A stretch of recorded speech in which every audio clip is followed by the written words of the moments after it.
Welcome to Smokey Uncuffed. I'm Brian.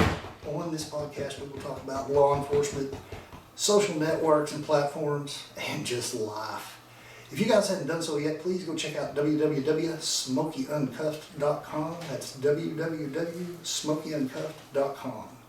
Today, I've got a guy on here with me that is an ex-partner on the Highway Patrol. I worked with him about 13 years. Well, the reason I had so many years on more than him, I'm older. I'm the old guy now. This guy is also a huge presence on YouTube. He's got a channel called Arms Family Homestead. I've mentioned him before on here. And his name's Daniel Arms, and I'm going to let him tell you where he comes from and how he got to where he's at today. What's up, man? No, round of applause, right? Crowd goes wild. That's right. Oh man. So yeah, well, I really don't know where to start. You said we wanted to say where I came from. We're sitting right here where I came from. I grew up in Sulphur, Oklahoma. You mean literally this? You were born and raised in this house? Yeah, this was home. I mean, where we're recording this is the house I grew up in. So that's amazing. Looks a little bit different. We just remodeled the kitchen. It looks good. But yeah, so grew up in Sulphur, Oklahoma. Just born and raised in the country. I mean, we live on 110 acres and there's a creek that runs through here. So grew up hunting and fishing and just doing all kinds of just outdoor stuff. And then graduated high school from Sulphur and went to East Central University. I actually started off in Durant at Southeastern. A lot of us go to Easy Credit University. Yeah, it's just right up the road.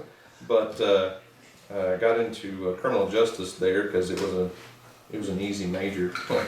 But I worked while I was in college. I worked as a dispatcher at the jail and at the sheriff's office, and kind of got me in the world of law enforcement. Okay, so this is what's really going to date me, is I remember you being a dispatcher. Yeah, it wasn't that long ago. Whenever I was actually working already. A decade and a half ago, something like that. Yeah, so you got on the patrol in 1999. 99. And I was working at the sheriff's office in about 2002, 2003, and got to know a lot of the PD officers and deputies and troopers, and I noticed dealing with booking in inmates and stuff, because everyone brought in inmates, but anytime there was a trooper in the jail, the inmates acted different. It was just they just had a different, they were scared of the troopers almost, and anytime a trooper brought someone to jail, the inmates would just stand there and be like, yes sir, no sir. Well, and you know as well as I do, that's an older school thing, because when I first got on, it was old school law enforcement, and then probably 6-7 years on, it changed dramatically. Oh yeah, absolutely. But back then, you could see a difference in the inmates that were in the jail and the people they were bringing, just the respect they had for that uniform. It wasn't necessarily the individual trooper they were scared of. They just knew the history of that uniform, and you could just see a difference, and it kind of intrigued me. That was something I wanted to be a part of. So when I was in law enforcement as a major in college, and somehow managed to get hired on the Highway Patrol my first application. That's me and you. I think we're the only two around here that got on first try. Yeah, and a lot of people tried. They 4 or 5 attempts, and I got hired literally. It couldn't have worked out better. I graduated college in May, got married in May, and started patrol school the last day of May. Wow. And, busy time. You talk about a change in life quick. Yeah. Went from a let's go have fun party lifestyle of a college kid to married and in patrol school. Which is military style patrol school. Mm-hmm. So that was kind of how I came about the Highway Patrol and law enforcement and that stuff. Law enforcement's never been who I am. I don't define myself by my job. Right, I never really did either. I mean, it's a career. It's a good career, and I've enjoyed it over the years. But I've never let it define who I am. And after working on the patrol for several years, I always had other hobbies. I've always been big into hunting and fishing and spending time in the outdoors. And I had, like I said, I don't let the Highway Patrol define who I am. It's a good career, but I've always used that as a career, and then I don't, you know, if somebody sees me in public, I don't want them just to be like, that's just a trooper, you know, it's not, there's more to it than that. Right, right. So, And so as I alluded to there in the intro, YouTube, there is a big deal, YouTube, what you're doing today. oh gosh, it's huge. Yeah, it's mind blowing what it's become. YouTube's an amazing platform. And years ago, before Brian and Amy were Brian and Amy, my wife actually kind of introduced you guys. So y'all were coming out and hanging out all the time, and Right. you know, we used to talk back then. I would shoot a few YouTube videos. Weston was pretty young, and I had all of his hunting stuff on video, and I posted on YouTube just as a hobby. And even back then, I always told Brian that I always told you. I should say I always told you because I'm talking to you. Well, yeah, that's right. You know, It still works. anyways, I always told you I wanted to be, you know, my dream as a kid was like the Jimmy Houston world of hunting and fishing and all that stuff. And how Right. do you know, that's just, I had a career, but I was able to post on YouTube our hunting adventures and stuff. And then I could show my friends, you know, everybody has those big deer stories and nobody believes it until you got it on video. Well, and I've actually talked about your YouTube channel before on several podcasts. And so, I mean, when you first started, it wasn't a serious thing. It was just, No, it was I'm just showing for you, fun. I'm showing you what I'm doing out here. And for a few years it was that way until it started going. Well, in the beginning for us, I don't remember exactly what year YouTube changed and brought in, I guess when Google bought YouTube and started the AdSense program where actually you could get paid. Right. When I first started on YouTube, it was just a hobby. They weren't paying you to post videos or Oh, anything. okay. So it was just for fun and just to have memories on video of what I was doing with my kids. And then I got real big into gardening just as a hobby, just for fun, because in law enforcement, you go out and work all day. At the end of the day, you don't see your progress. You can't see what you've done. Like if you were a house builder, at the end of the day, you can look and see your progress. So gardening kind of was a stress reliever, and I could see my progress. And that got... And I agree 100% because you could go stop 10 speeders on the interstate, and guess what? You can go get tomorrow on the interstate. 10 more speeders just like them because nobody learns. Right. But at the end of the day, it's hard to see your progress. Right. So, I mean, you know how many people you stop, but outside of that, you don't, you know, there's just no way to see your progress. So gardening kind of became a stress reliever from law enforcement. And as that grew, it just kind of grew into people wanting to buy vegetables and people wanting to learn how to do that stuff. And I had a few friends that said, why don't you post some videos about it? You already do these hunting videos. I said, that's kind of weird. I don't know about that. And so I got to do some research and found a few gardening channels out there that had a big following and thought, well, shoot, I can do that. Right. So I started posting a few gardening videos, and you know, everybody made fun of that. I didn't make it too public. I didn't tell everybody. I didn't advertise it locally. In law enforcement, you know, you got a bunch of type A personality guys that are gonna make fun of something like that, of you posting a video and being gardening and stuff. And so I didn't really tell a lot of people locally about it, but it just kind of slowly started to grow because I saw that there was a world out there online of people sharing their knowledge, but also making income from it, because Google had bought YouTube and started what they call their AdSense program, to where people can make an income based off the number of views. And where I can insert something there, he's talking about the type A people. I don't know that I'm type A, but I might have been making a little fun of him when he first started. But I did come clean with him and told him, hey, I'm laughing at you too, and now I kind of understand what's going on. There's a little money coming from this. Tell me about it. Right. I mean, it turned into an idea for a small business, basically, for me. Is if I can make a few extra $100 a month from this, that helps pay bills. And my wife was a stay-at-home parent for, I guess about 8 or 9 years straight before she went back to work for a little while. But so we were so used to having a one-income family. I thought, man, if I can pull in a couple $100 here and there off of YouTube, that's extra spending money. That's hobby. That's play money. And car payment. Yeah, and the more I did research and the more I got to watching some of the bigger YouTube channels out there, I started seeing the number of views they were getting, and through the website socialblade.com, you can look at people's statistics and it gives you an estimated revenue. And I remember, 3 or 4 years ago looking at channels going, man, these guys are making $5,000 to $8,000 a month. And Right. it just seemed astronomical. It is astronomical, because I still think that's astronomical. It is. But the potential out there, I just saw there was a huge potential because there was not a lot of difference in the workload as a small channel versus a channel that gets a ton of views. So someone that's making $400 a month is not really doing a lot less work than someone making $4,000 a month. Right, With our jobs with the state, you knew what your income was going to be. right. I know what my check was last month, what it's going to be next month, and what's going to be next year, unless we get a percentage raise. But your income's pretty well set.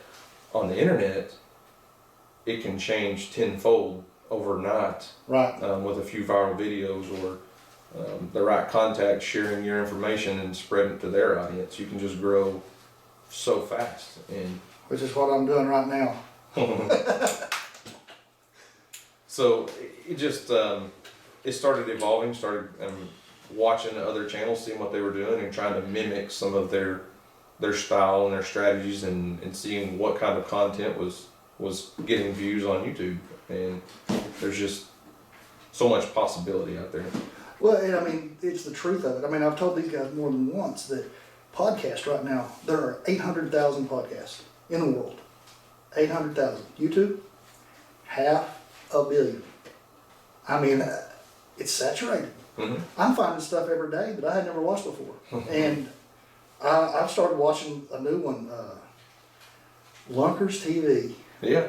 Do you I watch watch Lunkers? Yeah, Lunkers is part of the Guggen Squad. So those guys are brilliant. There's a whole group of Yes. guys that have gone together.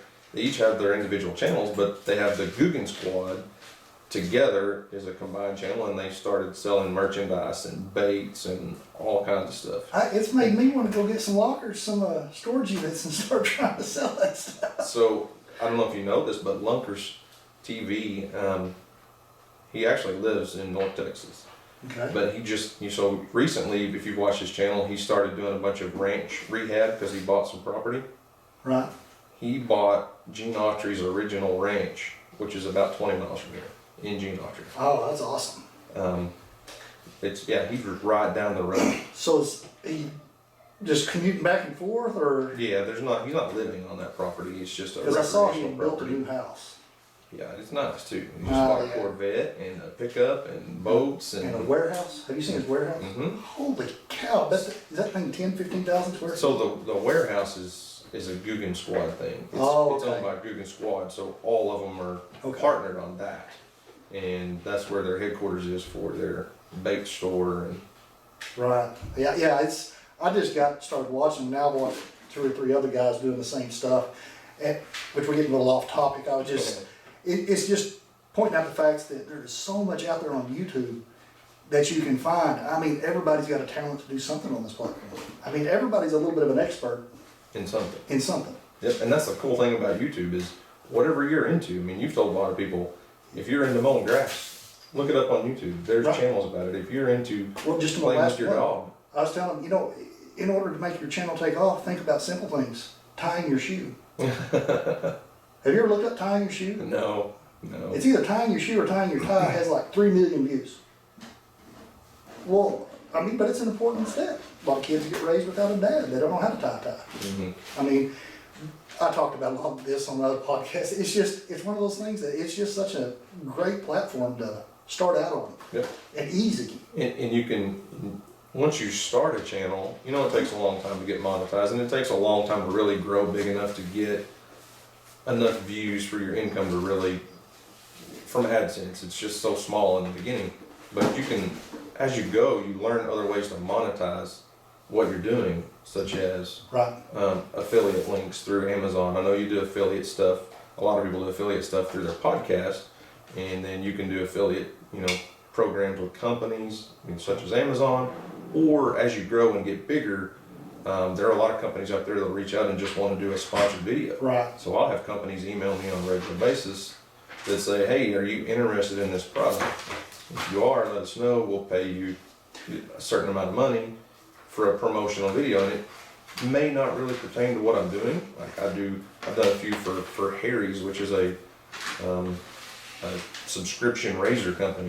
So I'll do a video and they want just like a 1 minute spotlight, and they send me a link, and it's trackable. They know how many sales I make from that, and they'll pay me to do a 1 minute sponsored video inside of a creek fishing video that I'm doing, or a garden video or whatever. So there's so many different ways you can monetize. Yeah, I wish those they'd contact me. I'd jump on them in a heartbeat, and I'd probably just send me product. And when you're small, that's what a lot of companies do. They'll send you a product.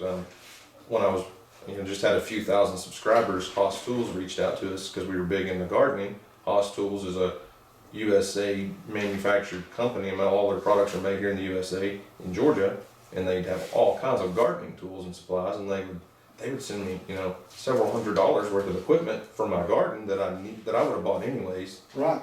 Just, they just wanted a little bit of promotion and product reviews. And what a perfect deal. I mean, you're out there in the garden actually using their tools. You can talk about their tools. It benefits you. It benefits them because then you didn't have to buy the tools. Right, and they want real world tests. Right. They want to see it in action, and that helps other customers trust the company, I feel like. So, yeah, it's just crazy. I'm starting, I've only got 5,300 on, or 5,200 somewhere in there on Smokey CNC Woodworks. I'm starting to get some of them, and I've turned them all down so far. One of them was a tool company, and it was a brand that I've heard of. I don't own any other tools. I don't use their tools. Right. And I'm not going to promote somebody else using their tools because I don't think they're safe. Right. They're not a good tool. And just the other night, I got one from a toy company. Oh, yeah. I don't know how a toy would... It's okay. I've been hammered lately for the last month and a half with, since a lot of states have legalized growing marijuana. Right. I get emails from, they're usually Chinese companies, but they're marijuana grow lights, marijuana grow beds, all this stuff just for me to promote in the gardening world, even though they're really technically wanting a marijuana grow type equipment shown. And I just turned it down because I can't do that. They haven't approached me, but perhaps they watched some of my earlier videos on this channel before I started podcasting, and I gave my opinion of medical marijuana and legalizing it. And so, yeah, I lost a lot of subs over that one, and oh well, that's my opinion. Mm-hmm. So I'm not going to change my mind on it. So let's back up a step there. You said when you got to be larger and Haas Tools got hold of you, that's when you were right around 40, 50,000 subs? It was probably less than that, honestly. Was it about 30s? Because here's what I was telling them. 30,000 probably, yeah. The last time I was talking about your channel, I was telling them that about a year and a half ago, you were setting about 50,000 subs. Yeah. That's about right, because that's right about the time I really got started on mine. Right. And it's a year and a half later, and where are you at now? I think we're right at 270,000. I think you're over 280. Let me look real quick. We'll just. No, it is 275,000. Oh, okay. I thought it was already climbing real quick. It's growing incredibly fast, and right now with everything that's going on in the world, I think a lot of people are searching that gardening content and producing their own food and things like that. And people which is a reasonable idea right now. Right, but people are sitting at home, laid off work, or set on home quarantine. So what are they doing? Right. They're sitting watching YouTube on their phone or on their computer. So our views have really jumped up, and we're picking up 1,000 to 1,500 subscribers a day right now. Because I got mind blowing. I got to be honest. What do I sit around and do at night? Watch YouTube. Yeah. All the time. Yeah. That's my TV. I don't watch network TV hardly at all anymore. But yeah, we're at 275,000 subscribers on YouTube. But we also post our videos on Facebook, which Facebook has a similar program as Google AdSense. That Facebook has the Watch program, and you can upload videos there. It's a little harder to get into the Watch program, but once you do, they put ads on the video. You make income off of it. So I'm literally uploading the same videos from YouTube to Facebook, and we're making another income. It's crazy. It's like a snowball. So I tell everybody. Yes. YouTube, Facebook, social media, all that stuff is so hard to get started. Well, it's easy to do. It's hard to grow at first. What I always tell everybody, it's a marathon, not a sprint. Yeah. Every time. But you just never know when that marathon is gonna spike on you. Right. Looking back, we've been involved in it so many years now. I think the first year to year and a half, I really didn't make a dime off of YouTube. Got a few little products here and there. That was kind of neat, you know, something.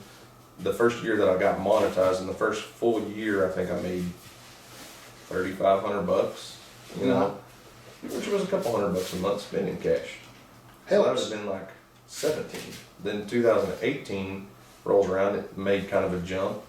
I think in 2018, I think I made $18,000-ish, and I was like, man, this is $1,000, $1,500 a month. That's great extra income. Right. Great side hustle. And we used that money to like pay off our truck early and things like that. It was an incredible side hustle. That's one thing I've told people. I've preached it on my channel for years is find a side hustle, Absolutely. find something. I mean, I've got a good career, but I've also got a lot of hours of the day that I'm not at work. And that's what YouTube started off as, a side hustle. And now, 2019 and now in 2020, it's substantially more than the state. And it's to the point now it just blows my mind the way income is. I know. I mean, it's amazing what you're making and what you're able to do with it. And there are so many channels that are so big. We were just talking about Joe Rogan before we got started. Right. And we're estimating $1 million a month. Close to it. On YouTube. YouTube. So That's he does not even this the podcast. exact thing with his podcast. Right. He's videoing his podcast. So I don't know what he makes on his podcast. Though. I don't either. I don't even know how to look it up yet. It's a lot, probably, because he's got a huge audience. Right. But on YouTube, he's got 2 separate channels. So he'll take the entire podcast, it may be 2 hours, 3 hours long. He'll upload that as a video on Joe Rogan podcast YouTube channel. Right. That's Joe Rogan Experience. Joe Rogan Experience, okay. Well, then he started a second channel because most of us aren't going to watch a 2-hour podcast, and they call it Joe Rogan Experience Clips. And it might be 5 to 15 minutes long. The same exact videos, but he's shortening them, taking out the good part, or posting the good clips that people want to watch. Right. So he's got 2 YouTube channels, and combined in those 2 channels, yeah, he's probably making, according to Social Blade, probably about $1 million a month. Right. And I've noticed a month. A month. Not a year. I mean, a month. And so, I mean, you're talking at least $12 million off YouTube. Right. Now, I've got to imagine that his podcast is doing much better. Last year, I looked this up. I was able to find some stats. The largest podcast, and I don't even know which one it is, was 77 million. And I know that he is in the top 5. So, okay, so maybe he's just doing half that. Yeah. I mean, poor thing. So, somebody walked in here just a second ago. That's the actual reason your channel's so big. Oh yeah, absolutely. I've got a kid that just. Oh, eats up the camera. Oh yeah, he's a camera ham. Everybody loves him. Houston. No. You don't have Houston. Be nice. Come here. Bring your stool up here. Emily. You're not going to get in and talk to me about Easy there, I'll slide on. Yeah, easy, hot dog. You gotta get close to the microphone. So right okay? here is the real reason that his channel's actually taken off this much. This is Houston, and he is probably the actual star of Arms Family Homestead. What do you think? Yeah. Yeah, talking to Mike. Talk up here, buddy. Yeah. So what do you get to do on the channel? Lean up here. Well, I normally want to go with him to shoot videos. And What's your favorite stuff to go do on these videos? probably go fishing and go down to the garden. Surely not. I mean, every video I see you in, I think you're fishing. I feel like that's all you get to do every day, just go fishing. Don't you do anything else? Yeah? You don't have a job or anything? No? Oh, No, you're on an extended summer vacation right now, aren't you? Summer Yeah. started early for you. Yeah. Now we're homeschooling. Even though it's spring, it's summer break. well, it's not really summer break yet. No, but we've been doing some homeschooling. Mom said she was teaching you home ec. She had you helping her cook the other day. And then in shop class, y'all were putting together stools. So not a whole lot of math and science probably, but a lot of real world experience going on here at the house now. Huh? Yep. All good skills to learn. I mean, you'll be able to cook by the time you're 12. Yeah. So, I mean, really, we saw Houston there. So is this something you see him doing down the road? I mean, because obviously when he gets to be a teenager, he's probably not going to think, Dad's quite as cool as he thinks Dad is now. Yeah, so we've got 3 kids. The oldest one, less than 17, Emily, is our only girl. She's the middle child. She's 11, and Houston is 7. And as they're young, there's nobody more cool in the world than Dad. Right. And what we're doing is cool. But like Weston being 17, this is kind of a drag on his style. This is way too cool. I mean, he's way too cool, and I don't blame him. I wouldn't have wanted to be a part of that. I would have been the same way. Teenager. And Emily was more into the video stuff and gardening stuff as a younger kid. Houston has literally grown up with the camera. Yes. I've never met another person that's so comfortable on camera. It didn't really show here because he's never been on a podcast. This is a different format. I mean, completely, because you have to talk into a mic. And if you don't talk into a mic, we can't hear you. So yeah, it's different. It's different. But when I put the camera in front of him, he just blows up into this little performer and just does takes most adults a long time to get comfortable on camera. Oh, absolutely. He's never had that challenge.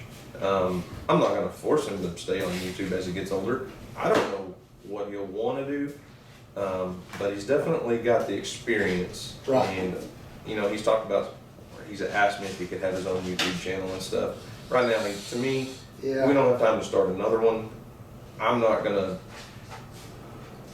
put that pressure on a 7-year-old. No. He can be on my channel all he wants, and it's just as much his really as it is mine. That's why we're a family channel.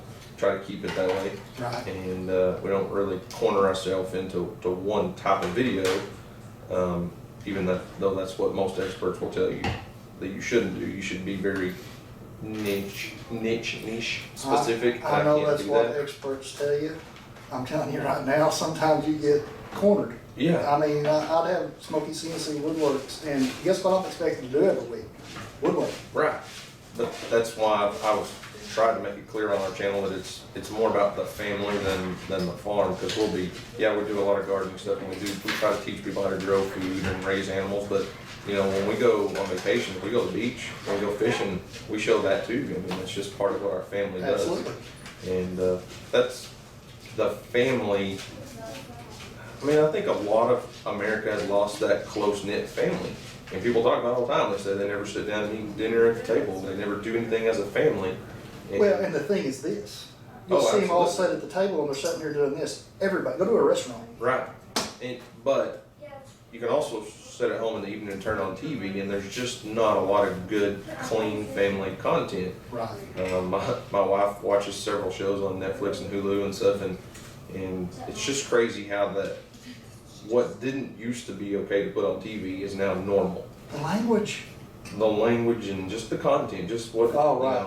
And Yeah. so we try to make a good, clean, high quality program that people can sit down as a family and enjoy, and so I keep him a part of it. So I don't really want to start his own YouTube channel right now. Right. Maybe I'm later just, in life, but- down the road, I'm seeing him as a teenager. If YouTube's still rolling like it's rolling, and I see it going nowhere. I mean, I don't see it going away.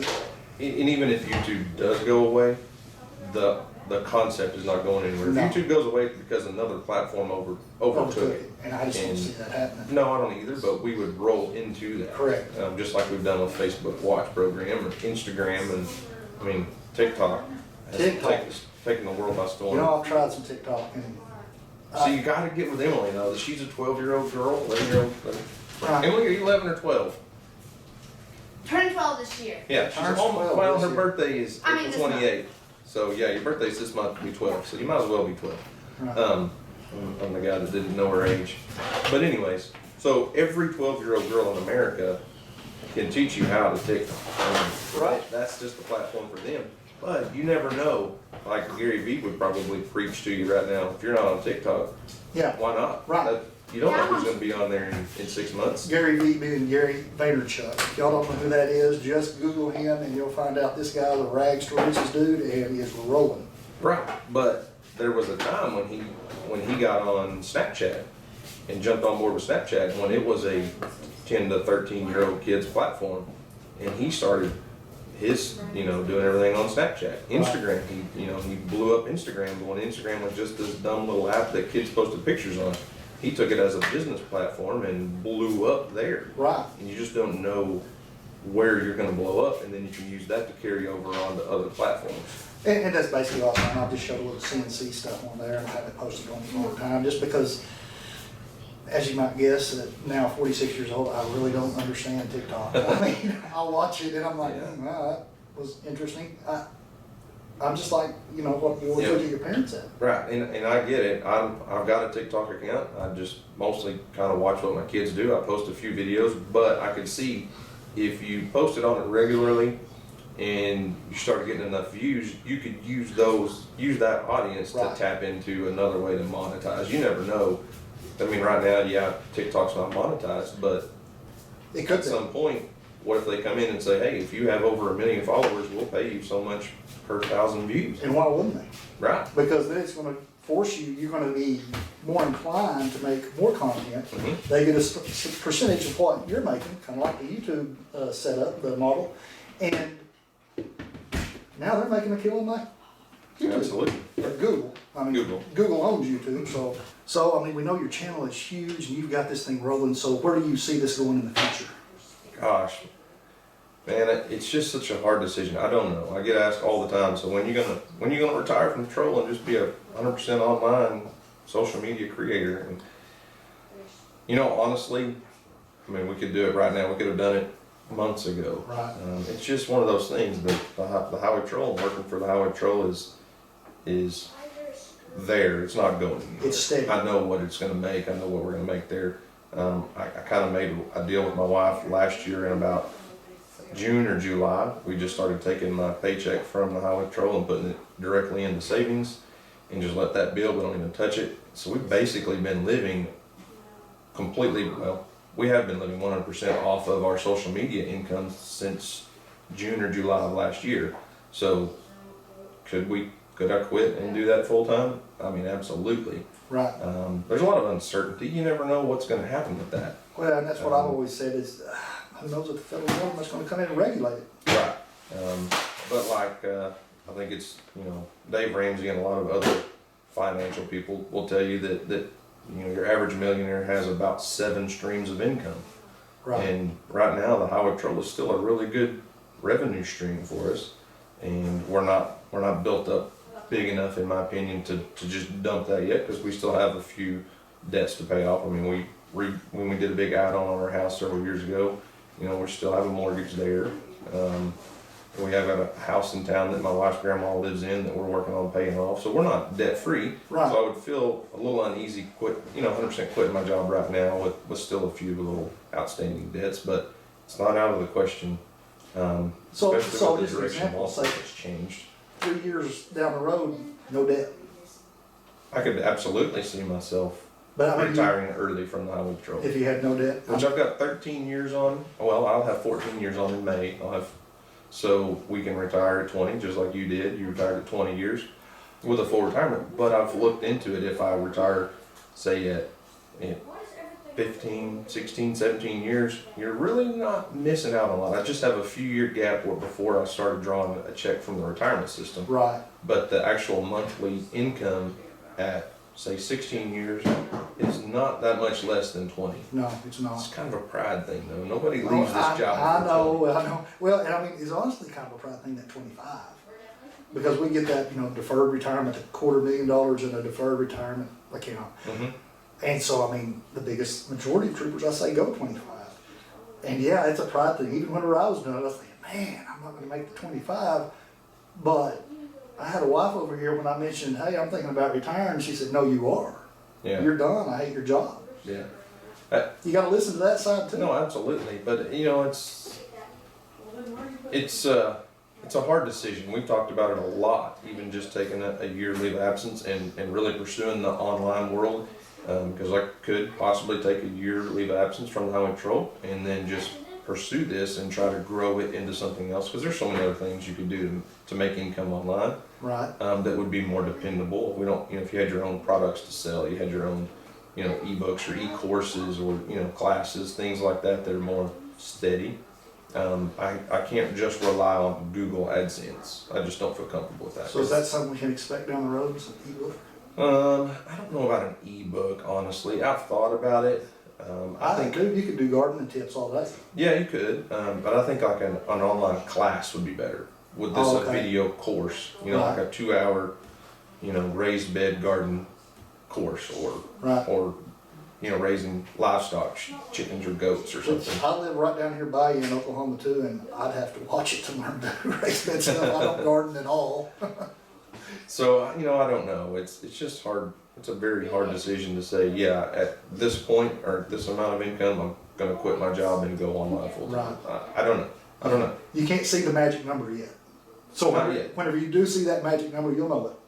I think so. And I've talked to a lot of people.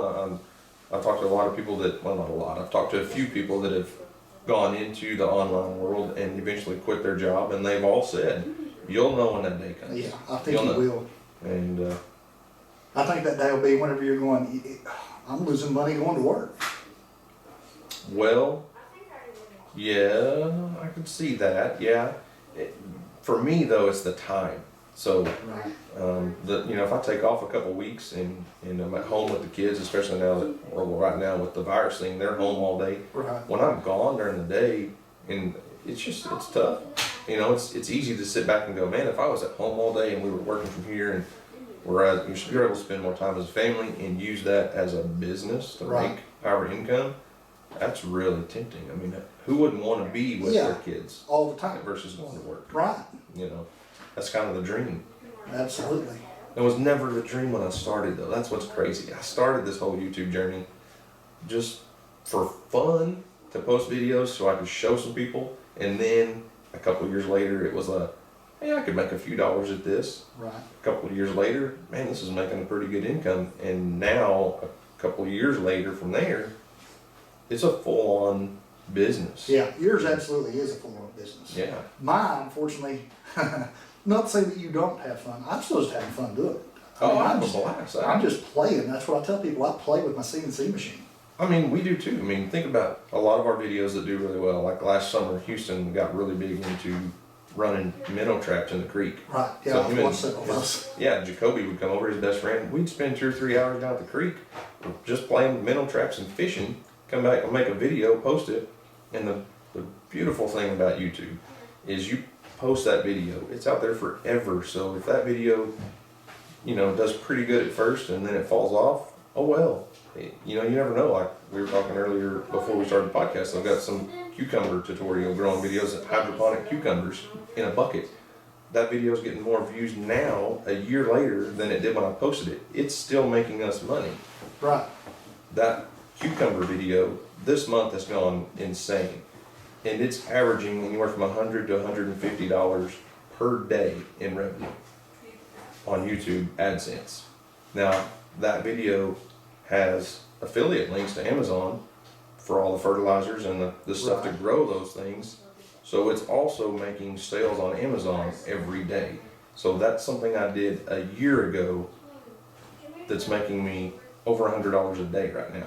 Which That's is awesome. That just blows my mind. It's amazing. I mean, who would have ever thought it would have came to it? The craziest thing, it's free. Free.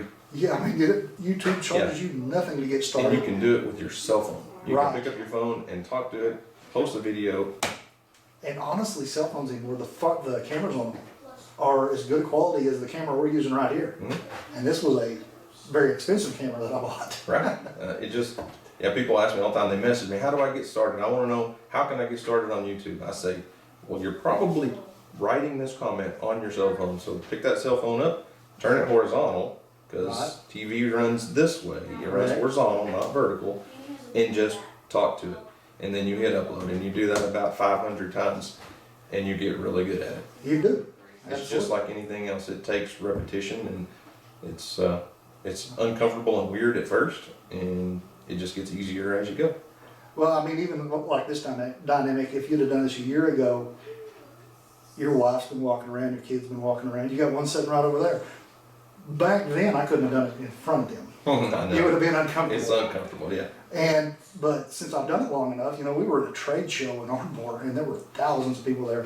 I'm walking through the crowd, holding the camera, talking to the camera. Everybody's staring at me. Mm-hmm. I don't care. I don't care if they're staring at me. If they say anything, I'm going to go, yeah, I'm making money. move Yeah. on. And I just keep cruising. Right. But I mean, yeah, it's an uncomfortable thing, but once you do it for a little while and learn that all the likes don't matter that much and all the bad comments, guess what? Bad comments and dislikes, they watched your video too. Hey, I love the hateful comments. I mean, sometimes, yeah, they're just, some of them are just disgusting. I delete them and go on. But sometimes I'll get some comments that just, they're off the wall crazy, just make no sense at all. Like the other day, we did a video with my brother-in-law, Dusty, who raises bison. Right. Somebody commented on this video. We showed What's up the name of his channel? We might as well show Cross Timbers Bison. Cross Timbers Bites. Yep. And so Dusty was working his bison at their house for the first time, instead of taking them to the vet. So the vet came to them. We were giving them vaccinations, wormer, and then preg checking. Well, we didn't really explain what a preg check was. I probably should have on video, but you know, when the vet preg checks a bison, they put on a glove that goes up to their shoulder and inserts. That's kind of self-explanatory to me. To I know us, what, yes. grew up in the country. Right. But on YouTube, somebody saw that and said, "Why would you stick your arm up the bison's?" Yeah. And that is, that just blew my mind. But he said that was racist and sexist. Racist and sexist. Yeah. How was? But somebody saw that and tried to turn it into something that it wasn't. Something bad. Yeah. There was nothing racial. How would it even be racial? But anyways, so comments like that, I'll take those and then I'll screenshot it and post it on Facebook. Oh, I'm gonna have to And- tell my favorite one I've ever saw. The one where you put it on Facebook and it said that you guys are out here killing these animals, and why don't you go to the grocery store and get your meat like everybody else? And Where I- nothing was harmed. Where nothing was harmed, Yeah. that's right, where nothing was harmed. And you know, where do these people think the meat's coming from?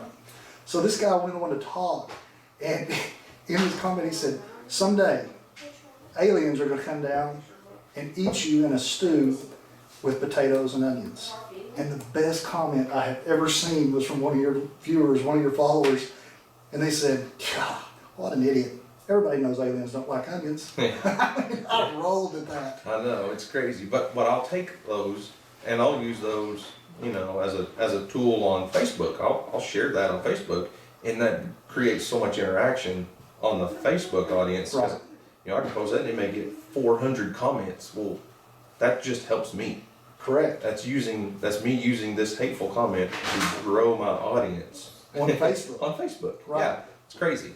Which, and some of the people that see that may not watch you yet on YouTube, Right. and may go, hey, let's go to Let's YouTube go. and watch that video. I want to see Exactly. what he's talking about. Yep. Well, man, this has been a lot of fun. We're definitely going to have to do it again sometime. If you guys haven't gone over and checked him out yet, that is Arms Family Homestead. Go check out what Daniel and his family are up to this week. It's a great channel. And also, don't forget Cross Timbers Bison, we missed him a while ago, and Lunkers TV.